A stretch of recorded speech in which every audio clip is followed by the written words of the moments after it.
I'm Cookie Miller, and this is Worth the Wait. Join me every week as I explore profound weight loss solutions beyond just diet and exercise, because a lifestyle change starts with changing your mind. This week's podcast is sponsored by Cookie Miller Coaching, a holistic online weight loss coaching service that aims to help women who have 30 pounds or more to lose. This program is for the woman who has tried everything and is serious about making a lifestyle change. Visit apply.cookiemiller.com to be added to the wait list, and you'll be notified as soon as a spot becomes available. What's up, guys? Welcome back to Worth the Wait. I am your host, Cookie Miller, and today I am giving you 5 keys to maintaining your weight loss.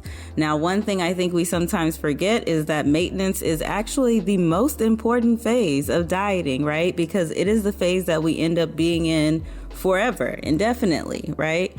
So before we get into this, though, I need to define a few terms because I'm going to be using them throughout the episode, and I got to make sure that we're on the same page. So when I say diet or dieting, I'm really referring to any point where you are purposely restricting calories to lose fat.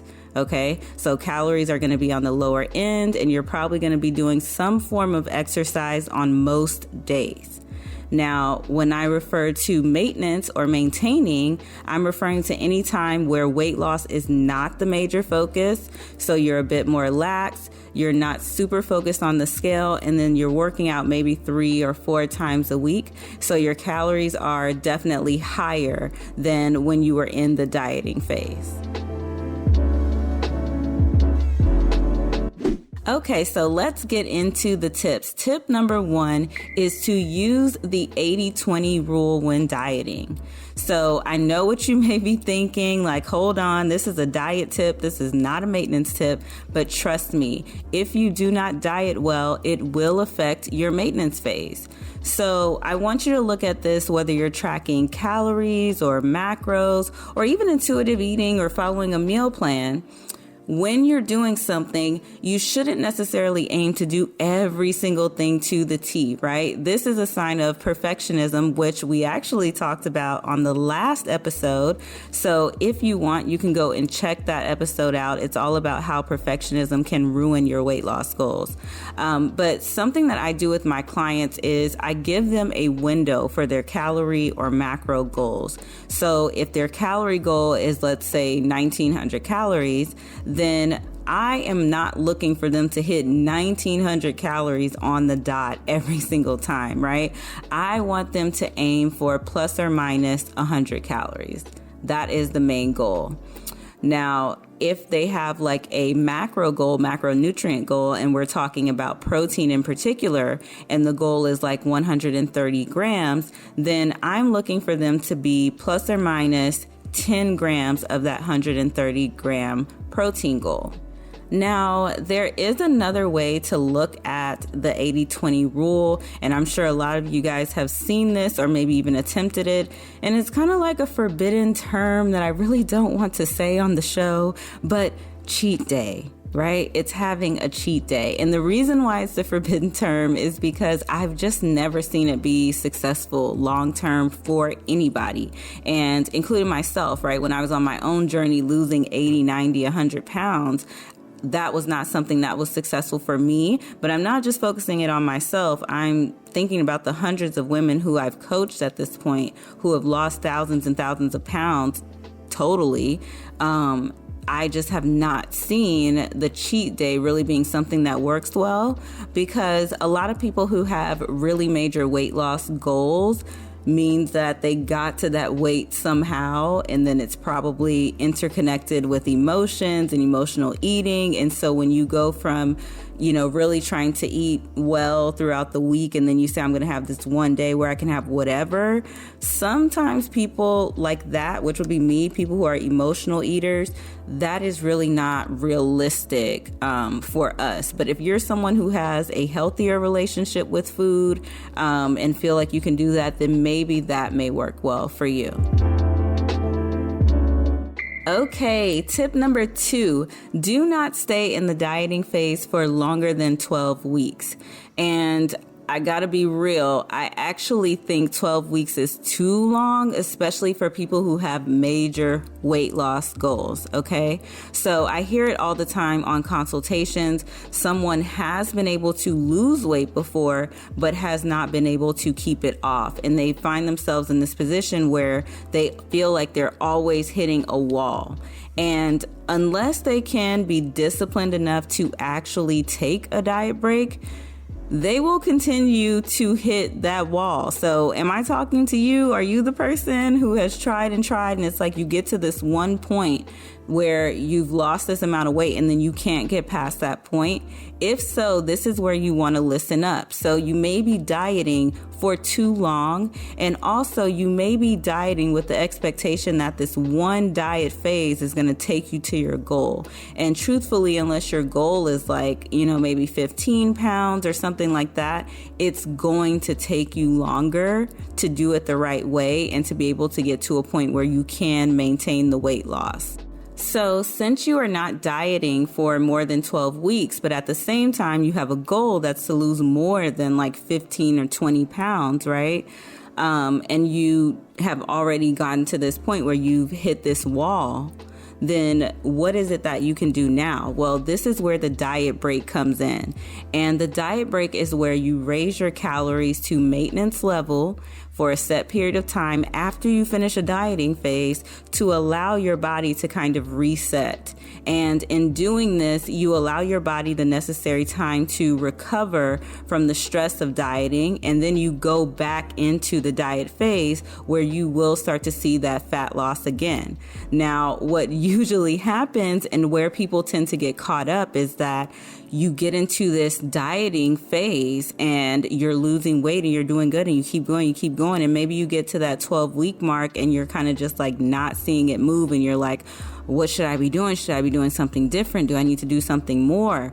And maybe you do need to do something more. Maybe you do need to do something different. And maybe calories need to be adjusted. There's like so many things that could be going on. But also, one major thing to pay attention to is that you may just need a break. Like you may need that mental break. Your body needs that break to just be able to recover and not to be kind of relying on these calories that are really not enough, right? Because if you're in a deficit, then you're not getting in the calories that you even need to maintain your weight where it currently is. And your body does need a break from that sometimes. So what that means is that if you are someone who has a major weight loss goal, you are going to have to go through several dieting and then maintenance phases. And a lot of times this is something that I have a hard time, right, trying to get my clients to kind of get used to and know that they have to do this thing, because it seems like, well, if I'm doing so good, why don't I just keep going until I just get to my goal? And the reason that you don't keep going is because your body just cannot, like, it needs a break. Like, you have to be able to take a break. And a lot of times you need that break mentally as well. And you're just going to set yourself up for success when you do it this way, because your body will be primed and ready to go into that dieting phase after that maintenance phase. Okay. But now I want to talk about what happens when we're in a true maintenance phase. So we're not going through the cycles of dieting and then maintaining, dieting and then maintaining. We're not going through that process. We have gotten to the ultimate weight loss goal, or we're super close to it. And now we're at the point where we're trying to figure out, how do I continue to maintain this? What does this look like now, day to day? What is my new life going to look like? So I got a shout out to Katrina, who I actually spoke with on Instagram via DM. She is all the way from London, and she actually requested this topic. So hey, Katrina, thank you so much for your request. And Katrina has already lost her weight, and so she is wanting to know about what the maintenance phase looks like once you are at your ultimate weight loss goal. So these next few tips, girl, are for you. That you would like to hear about on the podcast, please do send us a DM on Instagram at Worth the Wait Podcast. So tip number 3 is to be prepared to gain weight. And I know what you're thinking. Please, please, please do not stop listening, okay? Weight gain is a part of the process. So in my personal experience and in my years of coaching, I have never seen someone hit their ultimate weight loss goal and then just never, ever, ever gain a single pound back. And more specifically, I've never seen someone hit their ultimate weight loss goal and then not immediately gain a couple pounds back once they end the dieting phase. So most of the time you are reintroducing a certain amount of carbs into your diet, whether you were intentionally going low carb or whether you just were working on your calories or you were focused on your macros. It really doesn't matter. When you're eating more food in total, you're probably going to have a higher carb intake. And what that does is it increases the amount of glycogen that you're storing. So the great news about this is if you're someone who's going to put on muscle and you really want to kind of have that really aesthetic look, the glycogen, being stored in your muscles really makes your muscles have this fuller look. I can't really explain it. It's just like a very aesthetically pleasing look that you see, and it is going to reflect on the scale as you've gained weight. But something you have to be conscious of is that yes, you're gaining weight on the scale, but more than likely, if you are at the correct maintenance calories, you are not putting on pounds and pounds of body fat. Your body is just restoring its glycogen stores. So the other way that you gain weight after a dieting phase is usually from sodium. So same kind of thing, right? You're eating less food, now you're eating more food, so you're more prone to end up eating foods that have sodium in them. You also may be completely drained from the dieting phase and you may not be paying particular attention to the amount of sodium in your food. So intaking more sodium right after you get off of a dieting phase can definitely show up on the scale because you are going to then retain more water, right? So the best thing to do here, and the biggest thing I want you to remember, is that you are probably not gaining body fat. It's really important for you to get yourself in the mirror and really look at your body when you see, the scale moving in the wrong direction, to make sure that you are not just beating yourself up over a number on the scale when physically we're not seeing like major changes. You're not putting on a ton of belly fat, or you're not starting to regain fat in your arms or anything like that. Your body is literally just adjusting to you now being in a maintenance phase versus being in a dieting phase. The next tip is to be aware that as you've lost weight, both your dieting calories and your maintenance calories have changed. So if you're someone who started at 250 pounds and now you've reached your ultimate goal of 170 pounds, your maintenance calories are not what they were when you were 250, 240, 230, 200. You are physically smaller and your body does not need the same amount of calories. So this is the same way that you could think about a child who is like 90 pounds or something, doesn't eat the same amount of food as maybe their 200-pound parent, right? For obvious reasons. So same kind of thing. Once you have lost a certain amount of weight, your body just does not require that amount of calories. So as we're talking about the dieting phase and the maintenance phase, it's also important to remember that your maintenance calories are not going to be what they were at your original weight. They're now going to actually be lower.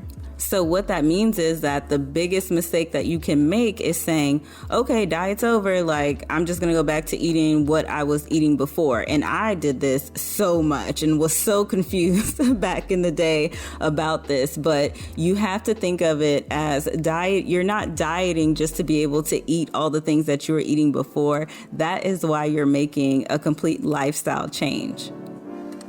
If you take this approach of just going back to eating whatever you were eating before and not caring, then you will regain the weight, and more than likely you will gain the weight you lost and then some. And then that starts a whole other cycle. So what you can do and what you should do instead of just going right back to what you were eating before is to actually reverse diet. And reverse dieting can help you to figure out what your new maintenance calories are if you don't have a coach or if you're just unsure. So reverse dieting is essentially ending the diet phase, then very slowly reincorporating calories. So maybe you're at the end of your dieting phase and you're at like 1,400 calories and you're trying to raise those up because you're not going to try to live on 1,400 calories forever. That's insane, right? So you kind of slowly start to raise them. And I'm talking like maybe 50 calories like per week that you're slowly raising your calories. And at the same time, you're monitoring your weight as you do that. So what I would recommend here is to give yourself kind of like a limit or a set point as far as how much you are going to be gaining as you go into the reverse diet. Because again, we really can't avoid that rebound. Even when you're slowly adding the calories in, you're probably going to see the scale fluctuate. And if you are a woman and you are considering your menstrual cycle, then that's a whole other thing, right? We have to also consider if you're starting your reverse diet around the time where you are going to start your period, you may be experiencing bloating and cravings, and you may already be retaining water. So you want to either take account of that or maybe just align your reverse diet to start at the end of your period instead of starting it like, at the beginning or when you're in the PMS phase, to give yourself a better chance of being successful at this.